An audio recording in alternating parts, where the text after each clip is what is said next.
The Pantanal is the largest wetland on Earth, a world that floods and drains with the seasons. Inside this maze of water and forest, three hunters rule: the anaconda, the black cayman, and the jaguar. Their prey does not simply run. It fights back with speed, numbers, and cunning. This is the story of survival on both sides. Subscribe now, because what happens next will surprise you. Just before we continue, we're new to YouTube and we've just created this channel for wildlife enthusiasts like you. And we need your support to keep moving forward. Consider subscribing to help us continue our adventure as long as possible.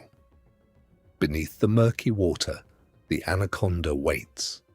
It is the largest snake on the planet. Thick as a tree trunk, silent as the current itself. Its body blends into the mud and shadow. Only its eyes break the surface, watching, patient, unmoving for hours. This is a hunter that does not chase. It lets the world come to it.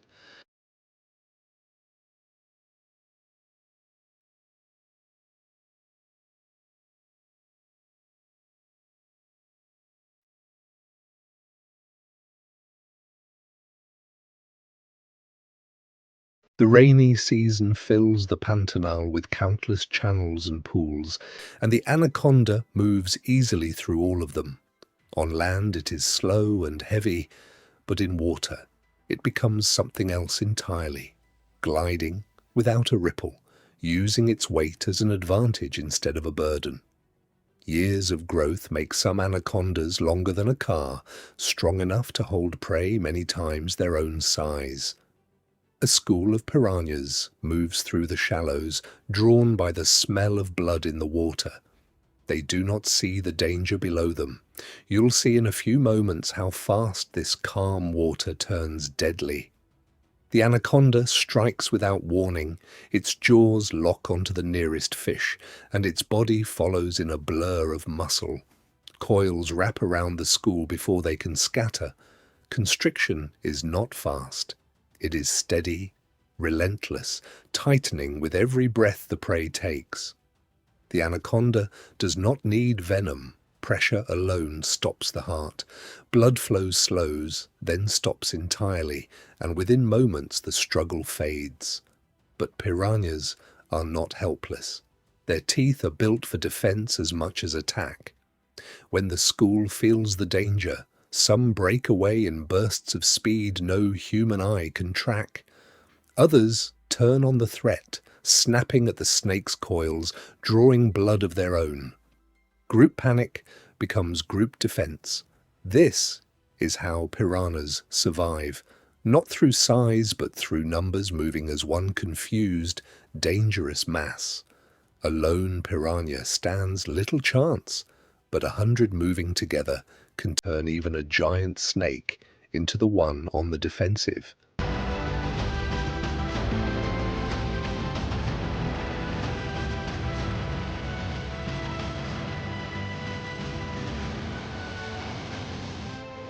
The anaconda swallows what it catches, but full success is rare.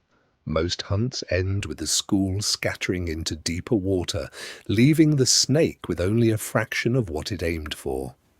Digestion after a large meal can take weeks, so the anaconda often disappears back into the mud, resting, waiting for hunger to return. Even the deadliest serpent can be thwarted by coordination and speed. The wetland does not pause for this. Somewhere nearby, a different predator is already moving.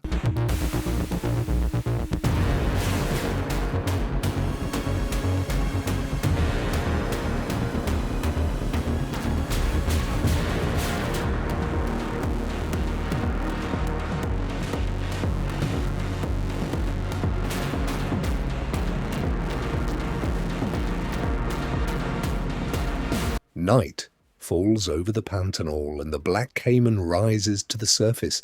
This is the largest cayman species alive, armored, patient, built for the dark.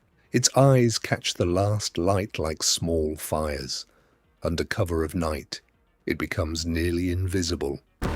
Black caimans can grow longer than most crocodilians found anywhere else in South America, with some massive adults stretching well over 5 meters in length.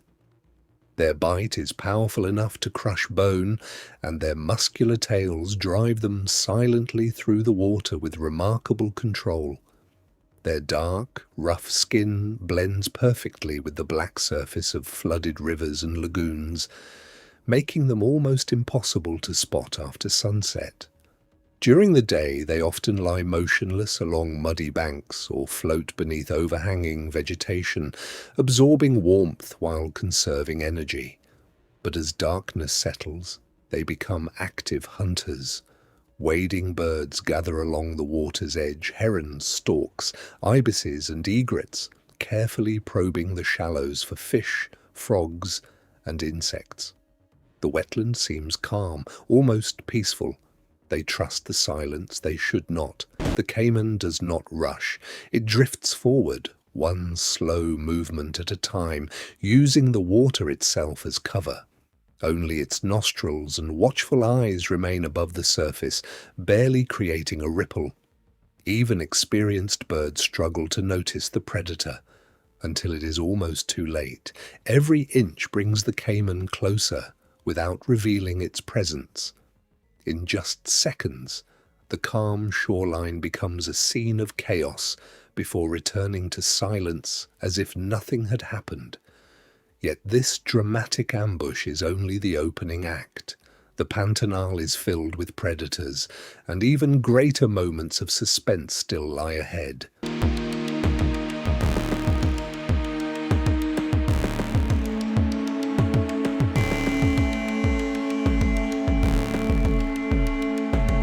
Birds carry one advantage the cayman will never possess: wings. The instant danger is detected, sharp alarm calls echo across the wetland, warning every nearby bird that death is lurking below.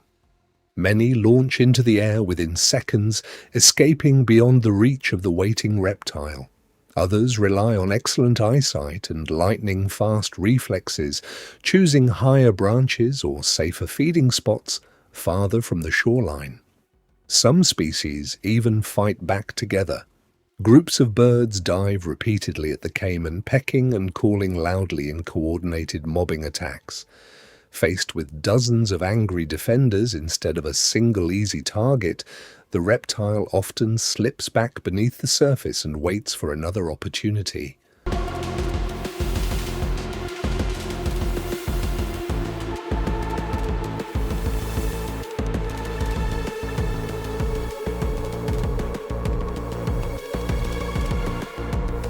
Not every bird survives these encounters, but enough escape, generation after generation, to keep the balance of the Pantanal intact.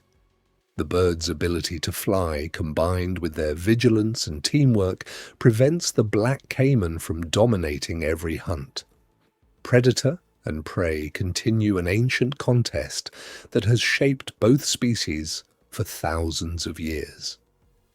As dawn begins to brighten the flooded plains, the night's ruler slowly fades into the water, while another hunter prepares to take its place on land. The jaguar is the strongest big cat for its size on the planet. Unlike most cats, it does not avoid water. It swims across rivers, climbs trees, and moves through dense vegetation without a sound. Its spotted coat breaks up its shape against the light and shadow of the forest floor, making it nearly impossible to spot until it wants to be seen.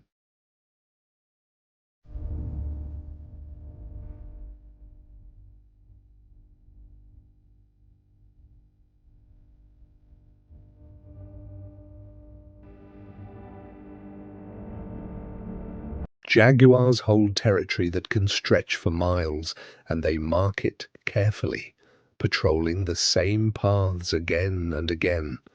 Their bite is famous among big cats, for one reason. Instead of aiming for the throat like a lion or tiger, the jaguar often bites straight through the skull. Few predators anywhere hunt this way. Capybaras gather near the riverbank, the largest rodents in the world, living in tight family groups. They graze, groom, and rest together, always with a few eyes turned toward the tree line. Their social structure means someone is almost always watching, even while the rest of the group relaxes in the sun.